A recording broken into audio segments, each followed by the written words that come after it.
Hey, what is going on guys? It's Modded Warfare here. Welcome back to another PS4 jailbreak tutorial. It's been over 2 years since my last tutorial on how to jailbreak the PS4, and there has been quite a few changes since then, so it's about time that I did an update on this. So I've gone ahead and reset my PS4 back to basically a stock PS4 with nothing on it, so that I can show you how to set up the jailbreak from scratch.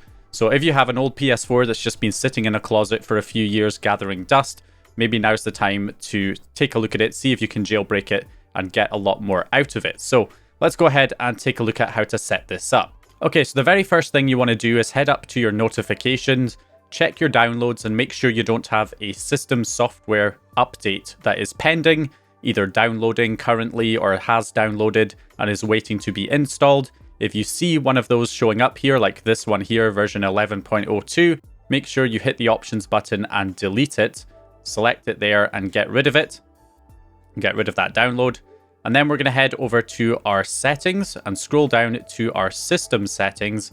And then in the system settings, we're going to go to automatic downloads and make sure that system software update files and application update files are both unchecked. This will prevent the console from automatically downloading and installing system updates.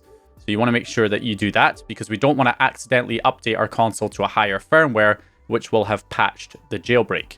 So next you want to make sure that you can actually jailbreak your PS4 by heading into the settings and going to system information. You can see I'm on system software version 9.00. Now in order to jailbreak the PS4, you do need to be on that exact system software version 9.00. Now if you're on an older firmware, that's not really an issue because we can update to 9.00 if you're on any older firmware. So if you're on 8.03, 8.50, 8.60, something like that, you'll be able to update to 9.00. If you're on a higher firmware like 9.03, 9.50, 9.60, 10 point something, 11 point something, then unfortunately you're on too high of a firmware to do the jailbreak. You need to be on 9.00 or lower. So if you're on an older firmware than 9.00, an older system software version, stick with me here because I'll show you guys how to update from an older version to 9.00 so that you will be on the correct firmware version to jailbreak the PS4. If you're already on 9.00, then just skip to the timestamp you see on screen to skip this section. Okay, so let's go ahead and take a look at how to update your console to 9.00. So in order to do this, you will need a USB stick. So make sure you grab yourself a USB drive and you'll need a computer that you can use to get the files. So what you want to do is head over to darksoftware.xyz/ps4/firmware list. I'll also have another mirror site that you can go to download the firmware version.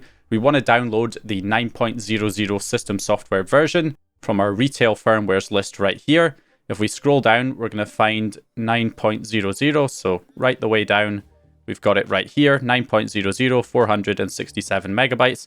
And we're going to click the button here to download it.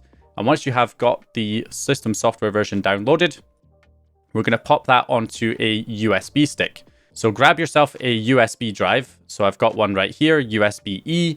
If I right click on the drive and go to properties, make sure that the file system is either exFAT or FAT32, which means it will be detectable by the PS4.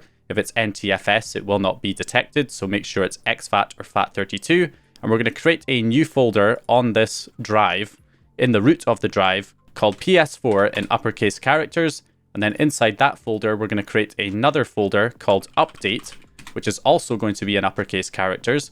And then inside that folder is where you're going to want to put your update file. So drag the update file inside that folder.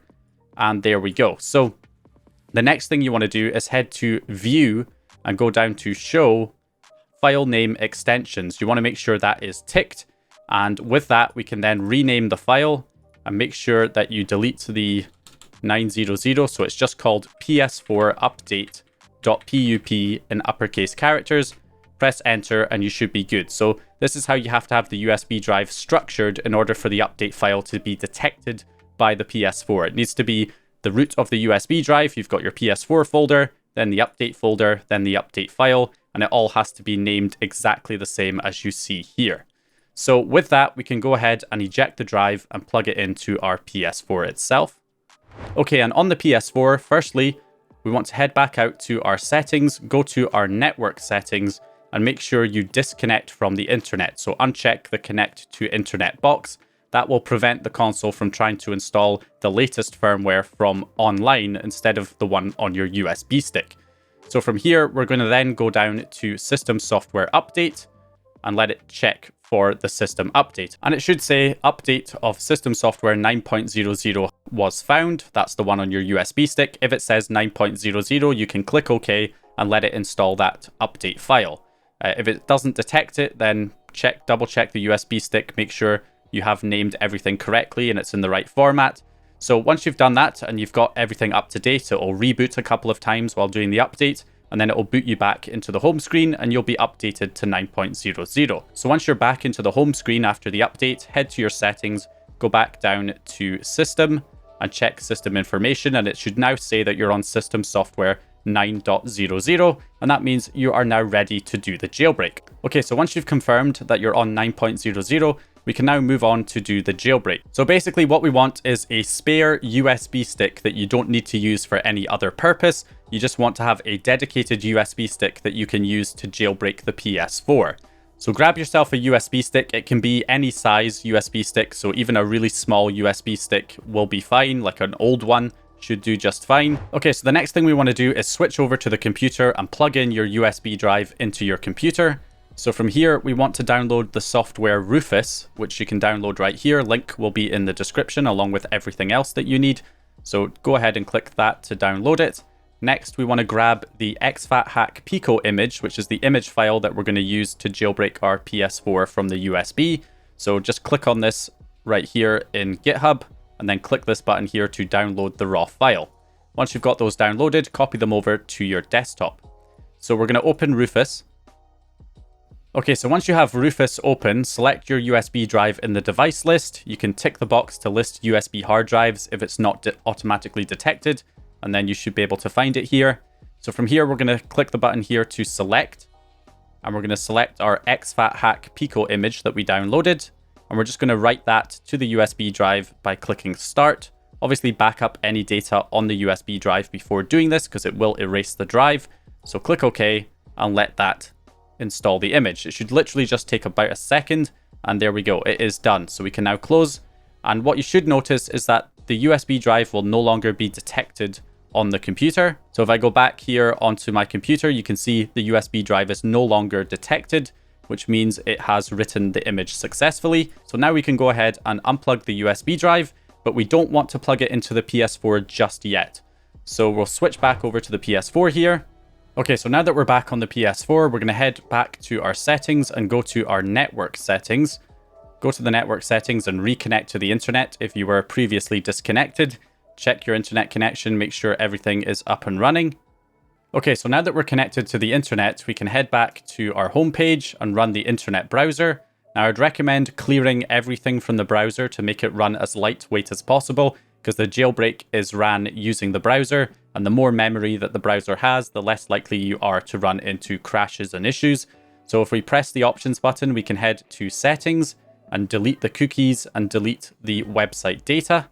And then from there, we can also hit options and go to browsing history and press options and clear browsing history. And that will get rid of all of that. And then you can close the browser and reopen it, and it will now run as lightweight as it can. Okay, so now we're going to go to the website es7in1.site. And this is an indexing site that indexes a bunch of websites that host the jailbreak. So that way, if any website goes down in future, you can just select one of the other ones that are available here. So the one we're going to run is the Chameleon host. So we'll select that option and then select this option here on the right for the AIO host and let that load up. And then we're going to choose the manual host exploit menu and then the PS3 manual host. Either one will work, but this one's faster. So we're going to select that option and it's going to install the offline cache. So what this is doing is caching the website in the browser for offline use. So even when you're not connected to the internet, you'll still be able to return to this exact link and access the web page offline. So it's probably a good idea to add this page to your bookmarks. So press the options button and go to add bookmark and click OK to add that to your bookmarks. Okay, so from here we can run the actual jailbreak payload itself, which is the GoldHEN payload. We're going to choose the latest beta build, which is the one on the left. You've also got the full release on the right. which is an older version, but it is more stable. But for getting things set up, we're going to run the version on the left here, the beta build. So we're going to press X on that and let it load.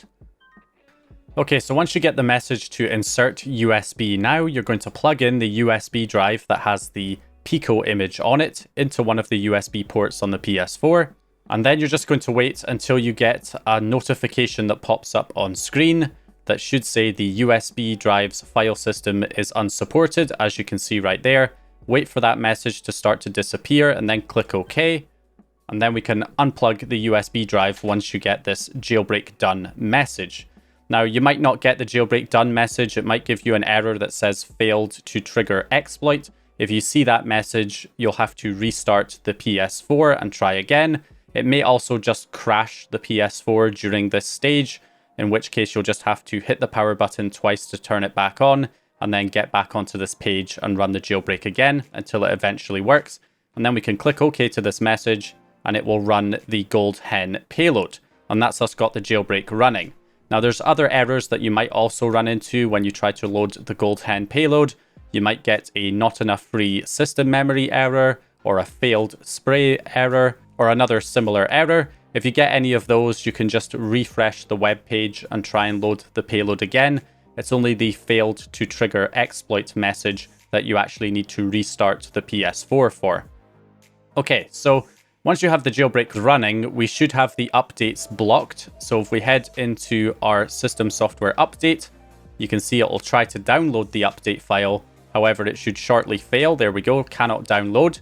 So we have successfully blocked system software updates, and that is persistent. So even when you restart the PS4, updates will remain blocked. So you shouldn't have to worry about accidentally installing any system updates now. Okay, so now we have the jailbreak running. You'll notice that we now have the GoldHEN Settings menu showing up here in the function menu. We've also got it at the top of our settings menu as well.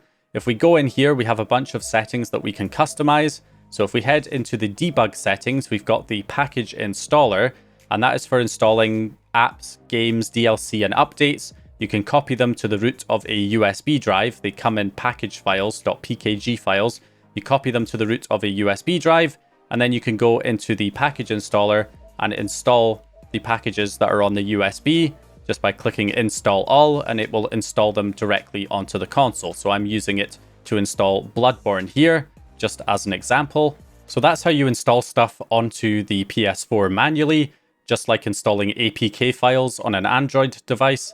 So next we want to go down and enable the game debug settings, and then we're going to go back and enter our cheat settings, and we can go to show title ID. I tend to enable this for title ID and app version, although it can slow down the menu if you have a lot of apps installed, so you might want to keep that off if that is the case.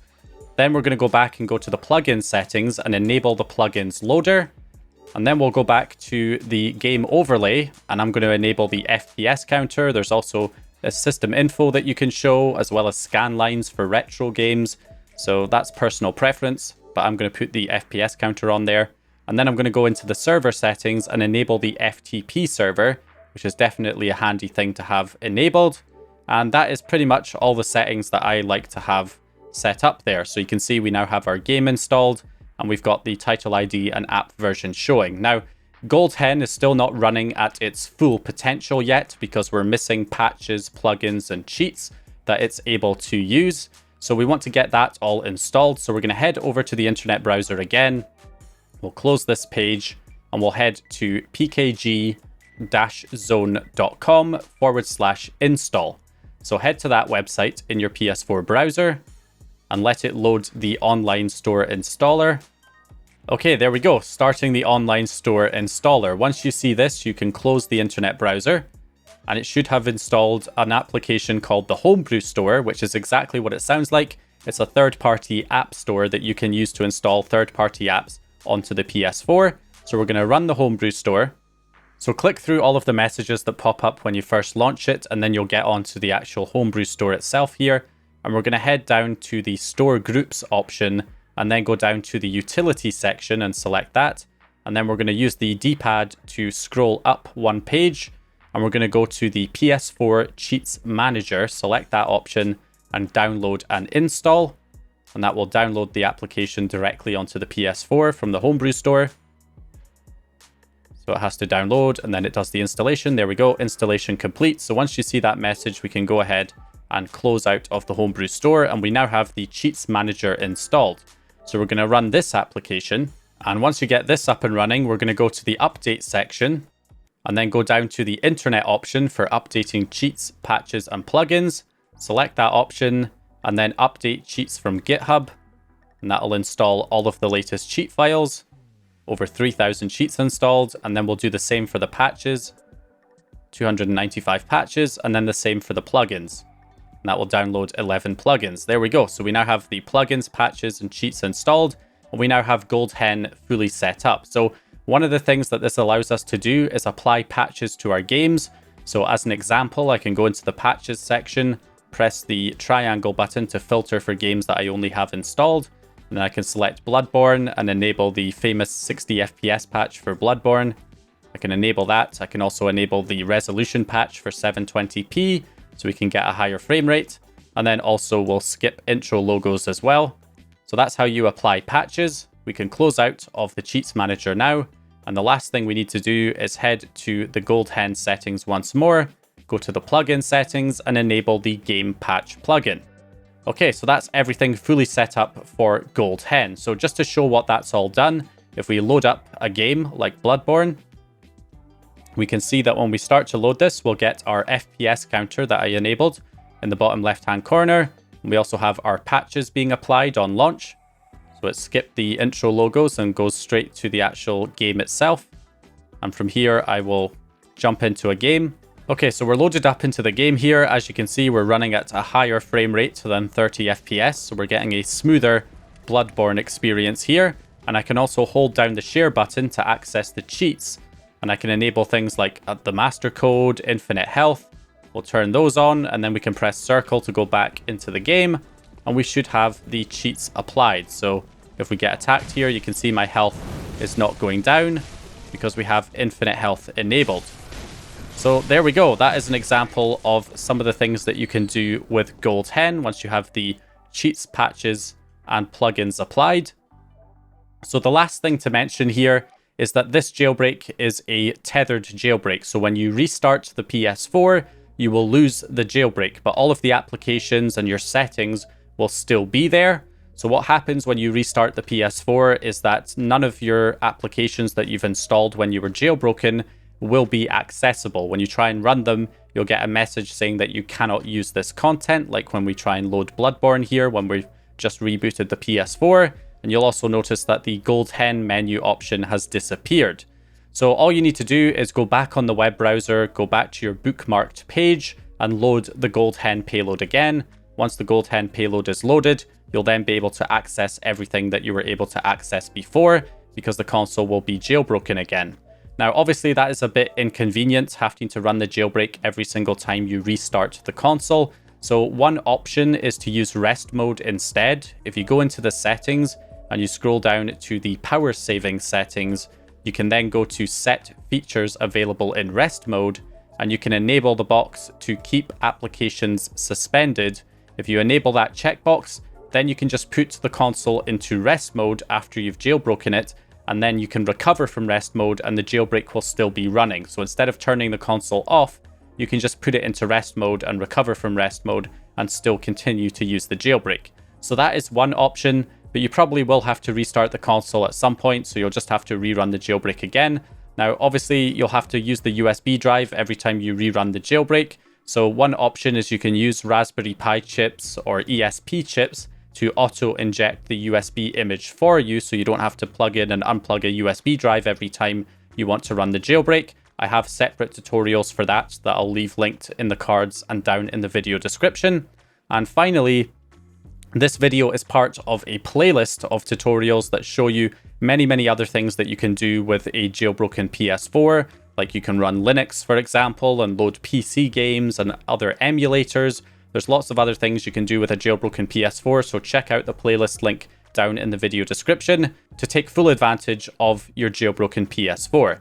So that's it from me for this video. Hope you guys enjoyed it or found the information useful. If you did, please leave a like and subscribe.